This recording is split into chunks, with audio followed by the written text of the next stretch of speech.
وادی رضا کی کوہ ہمالا رضا کا گئے اور جس سمت دیکھیے وہ علاقہ رضا کا گئے. بسم اللہ الرحمن الرحیم. الحمد للہ رب العالمین والصلاة والسلام علی سید المرسلین وعلى آلہ واصحابہ اجمعین. اما بعد، اعوذ باللہ من الشیطان الرجیم. بسم اللہ الرحمن الرحیم. ان المبذرین کانوا اخوان الشیاطین وکان الشیطان لربہ کفورا. صدق اللہ العظیم وبلغنا رسولہ النبی الامین الکریم ونحن علی ذلک لمن الشاہدین والشاکرین والحمد للہ رب العالمین. معزز سامعین، نوجوان دوستو، عزیز بچوں، آئیے پہلے مورات مل کر آقائے دو جہاں، شہنشاہ کون و مکان، رحمت عالم، روحی فدا صلی اللہ تعالیٰ علیہ وسلم کی بارگاہ ناز میں ہدیہ درود و سلام پیش کر لیں. اللہم صلی علی سیدنا و نبینا مولانا محمد کما تحب ترضا بان تصلی علی صلاۃ و سلام علیک یا رسول اللہ صلی اللہ تعالیٰ علیہ وسلم. معزز سامعین، خطبہ مسونہ کے بعد جس آیت مقدسہ کے تلاوت کا شرف حاصل کیا ہے، اس کا ترجمہ یہ ہے: ان المبذرین کانوا اخوان الشیاطین. بے شک فضول خرچی کرنے والے شیطان کے بھائی ہیں. وَكَانَ الشَّيْطَانُ لِرَبِّهِ كَفُورًا. شیطان تو اپنے رب کا بہت بڑا نافرمان ہے.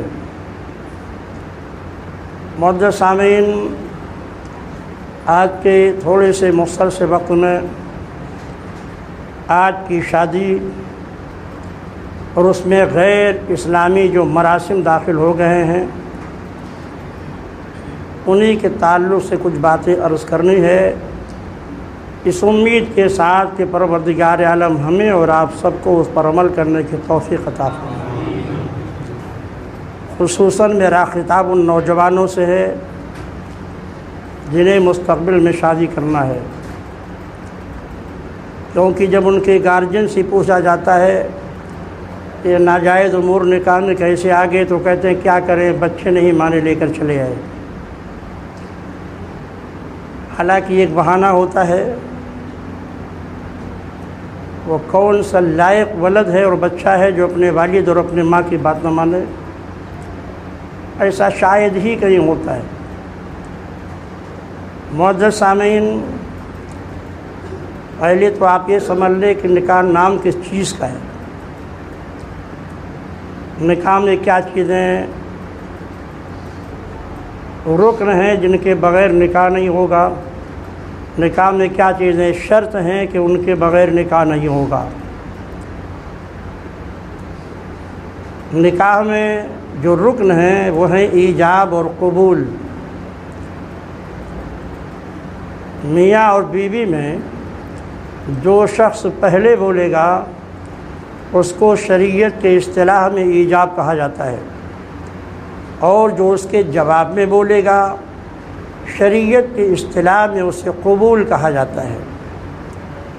شوہر نے بیوی سے کہا میں نے تم سے نکاح کیا، یہ ایجاب ہوا. بیوی نے کہا میں نے آپ کے نکاح کو قبول کیا، یہ قبول ہوا. ایسے بیوی اگر کہتی ہے شوہر سے میں نے آپ سے نکاح کیا، تو یہ ایجاب ہوا. شوہر نے اس کے جواب میں کہا میں نے اس نکاح کو قبول کیا، تو یہ قبول ہوا. ایجاب اور قبول آپ سمجھ چکے، یہ نکاح میں رکن ہے. جب تک کہ یہ دونوں نہیں پائے جائیں گے نکاح ہوگا ہی نہیں، نکاح باطل ہے۔ ہاں یہ ضرور ہے کہ شریعت مطہرہ نے یہ فرمایا ہے کہ اگر لڑکی کنواری ہے تو زبان سے کبھی کبھی ایسا ہوتا ہے کہ قبول کرنے میں وہ شرماتی ہے، خصوصاً ایسے وقت میں جب کہ اجازت طلب کرنے والا اس کا باپ ہوتا ہے یا اس کا بھائی ہوتا ہے۔ تو شریعت مطہرہ نے اس صورت میں یہ بھی فرمایا ہے کہ اگر کنواری بچی سے اجازت طلب کی گئی اور وہ خاموش رہی تو اس کا خاموش رہنا بھی رضا کی دلالت ہے، یہ رضا کی پہچان ہے، لہذا نکاح منعقد ہو جائے گا۔ ایجاب اور قبول اگر آپ سمجھ گئے اور یہ بھی آپ سمجھ گئے کہ ایجاب و قبول نکاح کا رکن ہے، ان میں سے ایک بھی اگر فوت ہو گیا تو نکاح ہوگا ہی نہیں، نکاح باطل ہے۔ نکاح کے لیے شرط کیا ہے؟ 2 مسلمان عاقل بالغ مرد گواہ ہوں، کہ ایک مسلمان مرد کے ساتھ 2 عورتیں جو عاقلہ ہوں بالغہ ہوں وہ گواہ بنیں، یعنی 2 گواہوں کی موجودگی یا ایک مرد اور 2 عورتوں کی موجودگی میں نکاح ہو، یہ شرط ہے۔ لہذا اگر میاں بیوی نے ایک ہی مرد کی موجودگی میں نکاح کیا تو نکاح نہیں ہوگا۔ 50 عورتیں ہیں، ان کے درمیان میں نکاح ہوا مگر ایک مرد بھی نہیں ہے، تب بھی نکاح نہیں ہوگا۔ عورتوں کے ساتھ نکاح میں ایک مرد ہونا ضروری ہے، تو یا تو دونوں مرد ہوں جو آزاد ہوں عاقل و بالغ ہوں، یا ایک مرد ہو اور 2 عورتیں ہوں جو آزاد اور عاقل و بالغ ہوں۔ اگر سب عورتیں ہی عورتیں ہیں، کوئی مرد نہیں، ایک مرد بھی نہیں ہے، تو نکاح نہیں ہوگا۔ اس کو کہتے ہیں کہ نکاح میں 2 گواہوں کی موجودگی یہ شرط ہے۔ شرط جیسے نماز کے لیے وضو شرط ہے، وضو نہیں کیا تو نماز نہیں ہوگی، ایسے نکاح کے لیے شہادت شرط ہے، شہادت نہیں ہے تو نکاح نہیں ہوگی۔ تو ایجاب و قبول نکاح ہوگا ہی نہیں، ایجاب و قبول یہ نکاح کے لیے رکن ہے، 2 گواہوں کی موجودگی یہ نکاح کے لیے شرط ہے۔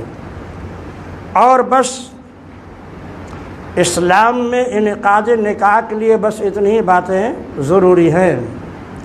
اس کے علاوہ اعلانیہ نکاح ہونا، مسجد میں ہونا، نکاح سے پہلے خطبہ پڑھنا، نکاح کے بعد کھجور کا تقسیم کرنا، یہ سب نکاح کے مستحبات ہیں، یعنی ان چیزوں کے پائے جانے سے نکاح میں خیر و برکت ہو جاتا ہے۔ اس لیے اگر یہ چیزیں نہیں پائی گئیں تب بھی نکاح ہو جائے گا، کیونکہ نکاح کے انعقاد کے لیے ایجاب و قبول رکن ہے اور 2 گواہوں کی موجودگی شرط ہے۔ باقیہ یہ جتنی چیزیں ہیں آقا فرماتے آلن النکاح ولو بالدف، نکاح کا اعلان کرو چاہے دف ہی پیٹ کر۔ اعلان یہ مستحب ہے نکاح کے لیے، جمعہ کے دن ہونا یہ بھی مستحب ہے، نکاح مسجد میں ہونا یہ افضل ہے، یہ بھی مستحب ہے۔ مساجد میں فرشتے موجود ہوتے ہیں، نکاح میں وہ بھی گواہ ہوں گے، جو دعا کی جائے گی اس دعا میں بھی وہ گواہ ہوں گے، تو وہ نکاح باعث خیر و برکت ہوتا ہے۔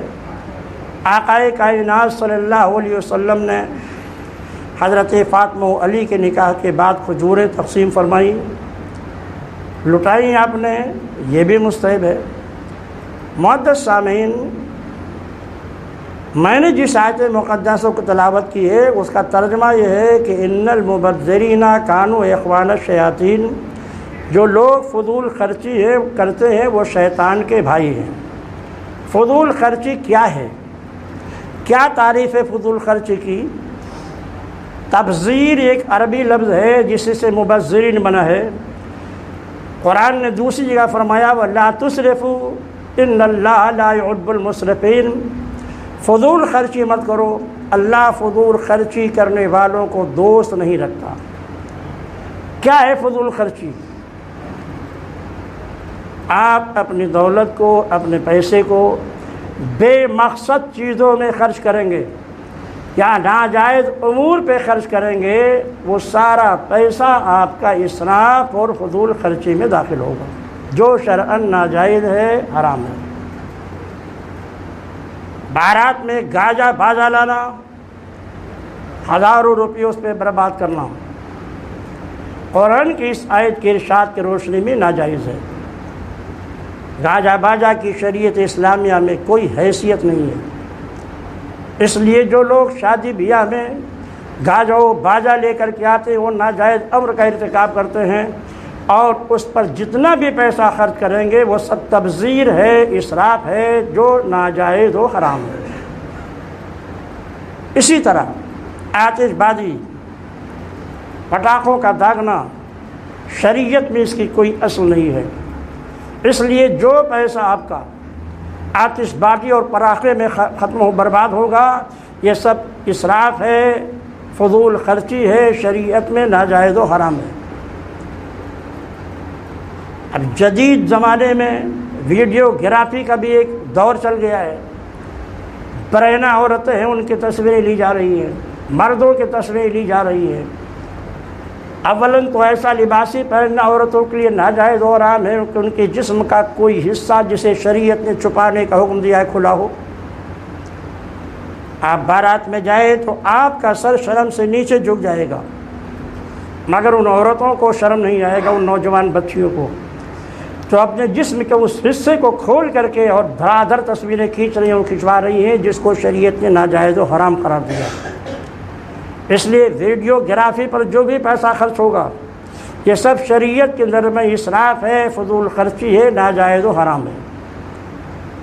ہماری جماعت رضا مصطفیٰ اس وقت یہی تحریک لے کر چل رہی ہے، الحمدللہ پورے الہ آباد کے قرب و جوار میں شکر گزار ہیں ان مسلمانوں کے جنہوں نے جماعت کی تحریک پر لبیک کہا ہے اور اپنے شادیوں میں گانا باجا، آتش بازی اور ویڈیو گرافی کو ایک دم روک دیا ہے، کیونکہ علماء نے یہ طے کر لیا ہے کہ جہاں پر یہ امور ناجائز امور ہو رہے ہوں گے ہم وہاں پر نکاح پڑھانے کے لیے نہیں جائیں گے۔ معزز سامعین، نکاح میں آتش بازی ہو یا فوٹو گرافی ہو یا گانا باجا ہو یا رقص و سرور ناچ ہو، شریعت میں اس کی کوئی اصل نہیں ہے۔ نکاح سے پہلے منگنی ہوتی ہے، منگنی میں بھی عجیب عجیب رسمیں لوگوں نے، لڑکا جائے گا، لڑکی کے ہاتھ میں سونے کی انگوٹھی پہنائے گا، اور وہ لڑکی بھی منگنی کے بعد لڑکے کے ہاتھ میں سونے کی انگوٹھی پہنائے گی۔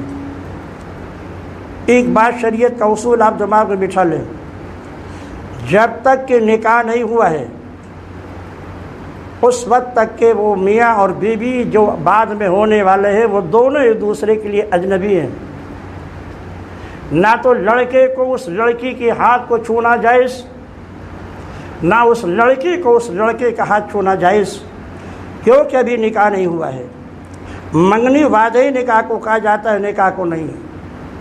اس لیے جائز نہیں ہے کہ کوئی لڑکا سونے کی انگوٹھی لے کر لڑکی کے ہاتھ کو پکڑ کر کے پہنائے۔ ہاں اسے تحفے میں دینا ہے، اپنے گھر کے کسی عورت کو دے دے، وہ عورت اس بچی کو وہ سونے کا انگوٹھی پہنا دے۔ اسی طرح وہ انگوٹھی جو لڑکی پہنانا چاہتی ہے وہ اس کے لیے پہنانا جائز ابھی نہیں ہے۔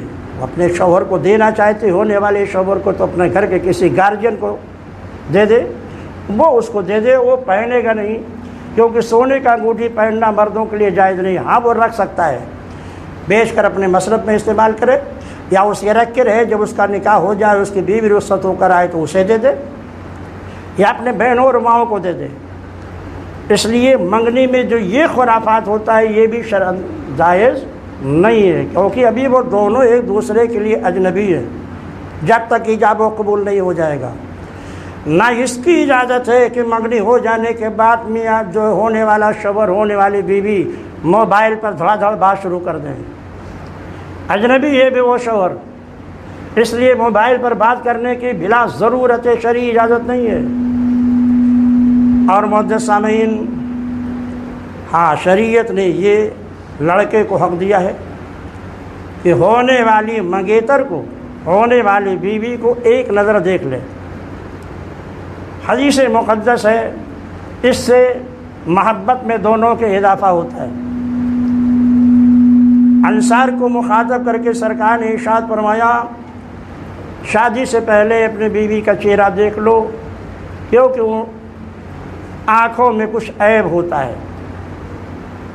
اللہ کے اس رسول کے ارشاد سے پتہ چلتا ہے شوہر اپنی ہونے والی بیوی کا چہرہ دیکھ سکتا ہے، اور یہ ازدیاد محبت کا سبب بھی ہے۔ یہ ہتھیلیاں دیکھ سکتا ہے۔ آپ کو معلوم ہے آزاد عورت کا چہرہ، ہتھیلی اور دونوں قدم کے تلوے یہ عورت میں داخل نہیں ہے، لیکن شہوت سے دیکھنا اسے جائز نہیں ہے۔ اس لیے شوہر انتخاب کے لیے اپنے بیوی کا چہرہ ایک نظر دیکھ سکتا ہے، اس کے ہتھیلیوں کو دیکھ سکتا ہے۔ چہرے کے دیکھنے سے اس کے حسن و جمال کا اندازہ ہوگا، ہاتھوں کے دیکھنے سے اس کے جسم کی بشاشت اور تازگی کا اندازہ ہوگا۔ اتنی اجازت شریعت مطہرہ نے دی ہے کہ وہ دونوں طرف کے لوگوں کی موجودگی میں تنہائی میں بھی نہیں دے سکتے، دونوں طرف کے لوگ موجود ہوں، کیونکہ حدیث پاک میں ہے کہ جب مرد اور عورت کہیں تنہائی میں جمع ہوتے ہیں تو ان میں بیچ میں ایک شیطان بھی موجود ہوتا ہے جو انسان کے جسم میں کے رگوں میں خون بھر کر کے دوڑتا ہے اور گناہوں کی طرف وہ لے جاتا ہے۔ اس لیے سرپرستوں کی موجودگی میں شوہر اپنی ہونے والی بیوی کا چہرہ اور ہتھیلی دیکھ سکتا ہے۔ معزز سامعین، بارات میں آپ بارات لے کر چلے، شریعت مطہرہ نے نکاح کو بہت آسان بنایا تھا، لیکن آج کے مسلمان نے غیروں کی نقل کر کے نکاح کو بہت مشکل بنا دیا، اور اسی مشکل ہو جانے کی وجہ سے آج ہماری بیٹیاں، ہمارے پاس اتنا پیسہ نہیں ہوتا کہ ہم ان کا نکاح کر سکیں، جہیز خود دے سکیں۔ ماں باپ اپنا سینہ تھام کر کے بیٹھے رہتے ہیں کہ جب انتظام ہو تو اپنی بیٹی کو نکاح کر کے رخصت کریں گے۔ عزیزان محترم، اس کا غلط اثر کیا ہوتا ہے کہ وہ بچیاں جو اس کو کالج میں پڑھتی ہیں، نکاح کے عموم کو پہنچ جاتی ہیں، ان کے گارجن جب ان کا نکاح نہیں کرتے تو ان کے قدم بہکتے ہیں، اور جب قدم بہکتے ہیں تو خالی مسلمان ہی نہیں، آپ حیرت کریں گے اگر ہندوستان کی ابھی تاریخ اٹھا کر دیکھیے 24,000 سے زائد مسلمان لڑکیاں غیر مسلم لڑکوں کے ساتھ بھاگ گئی ہیں۔ کتنے افسوس کی بات ہے۔ وہ بیٹی جو ہمارے گود میں جنم لیتی ہے، ہم نے اس کی تعلیم و تربیت پر پورا پیسہ برباد کیا، مگر ہم نے جب اس کے کردار پہ نظر نہیں رکھا تو انجام یہ ہو گیا کہ کالجی سے وہ لڑکیاں موبائل پر گفتگو کرتے غیر مسلم مردوں کے ساتھ نکل رہی ہیں، اور اس کے بعد انجام کیا ہوتا ہے یہ بھی آپ کو معلوم نہیں۔ کچھ جماعتیں اس طرح کی تحریک چلا رہی ہے کہ مسلمان بچیوں کو سے نکاح کرو، اور جو لوگ نکاح کر لیتے ہیں ان کو ان کی تنظیم کی طرف سے 2 لاکھ 2.5 لاکھ روپے دے دیے جاتے ہیں۔ تنظیمیں غیر مسلموں کی کچھ اس طرح کی ہیں جو ہمارے مسلمان نوجوانوں کو نشے کا عادی بنا رہی ہیں، شراب ہی نہیں مختلف نشے کی عادی بنا رہی، تاکہ یہ مسلمانوں کا جسم اور ان کی قوت و دماغ تباہ و برباد ہو جائے، لیکن ہم اس پر کوئی توجہ نہیں دیتے، نہ اپنے بچوں کے کردار پر نظر رکھتے ہیں۔ شراب کا عادی وہ بناتے ہیں، نشے کی چیزوں کا عادی وہ بناتے ہیں تاکہ مسلم معاشرہ تباہ و برباد ہو کر کے رہ جائے۔ اس لیے گارجین کی حیثیت سے آپ کی ذمہ داری ہے، تعلیم سے اسلام نے نہیں روکا ہے، اعلیٰ سے اعلیٰ تعلیم دلائیے، مگر شریعت کی روشنی میں جو احکام ہے اس کا بھی خیال رکھیے۔ ایک باپ کی، ایک ماں کی جو ذمہ داری ہے وہ خالی اتنی نہیں ہے کہ اپنے بیٹی کو کھلا پلا دیجیے اور پڑھا دیجیے بس، اس کی ذمہ داری یہ بھی ہے کہ اس کے کردار پر کڑی نظر رکھیے، اس کے موبائل کو کبھی کبھی چیک کرتے رہیے، اسلامی ماحول گھر کا بنائیے، تاکہ یہ لڑکیاں جو غیروں کی طرف نظر اٹھا کر کے دیکھتی ہیں پھر ان کے ساتھ فرار اور بھاگ جاتی ہیں، ہمارا معاشرہ اس سے بچ سکے۔ معزز سامعین، اس لیے نوجوانوں، ہمارا خطاب آپ سے، ایک مسلمان نوجوان ہو، آپ ایک مسلمان ہونے کی حیثیت سے آپ کی ذمہ داری ہے کہ جب آپ کے نکاح کا انتخاب ہونے لگے تو صاحب کہہ دینا کہ مجھے جہیز کے نام پر میں کچھ نہیں مانگتا، ہمیں نیک سیرت لڑکی چاہیے، پاک باز سیرت لڑکی چاہیے، شریعت کے احکام کی پابند لڑکی چاہیے۔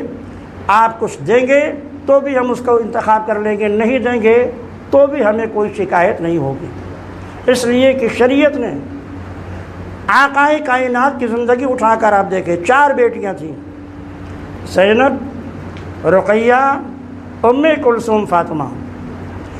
حضرت زینب، حضرت رقیہ، حضرت ام کلثوم کا جب آپ نے نکاح کیا تو جہیز کے نام پر آپ نے کوئی سامان نہیں دیا، کوئی سامان آپ پوری تاریخ اسلام کا پڑھ دیکھیے۔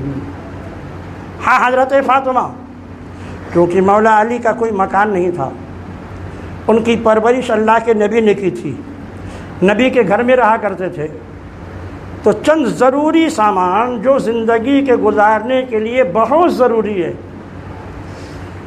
آقائے کائنات نے مختصر سا سامان، 2 نقری زیور، 2 لحاف، ایک قول کے اعتبار سے 4 گدے، ایک قول کے اعتبار سے 2 گدے، ایک مشق، ایک گلاس، ایک پیالہ، ایک چکی، 2 چادریں آپ نے عطا فرمائی۔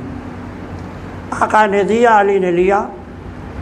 ضروریات زندگی کا دینا یہ نبی کی سنت ہے اور لینا علی کی سنت ہے، لیکن مانگنا شریعت میں یہ نہ تو نبی کی سنت ہے نہ ہی علی کی سنت ہے، یہ تو شیطان کا طریقہ ہے۔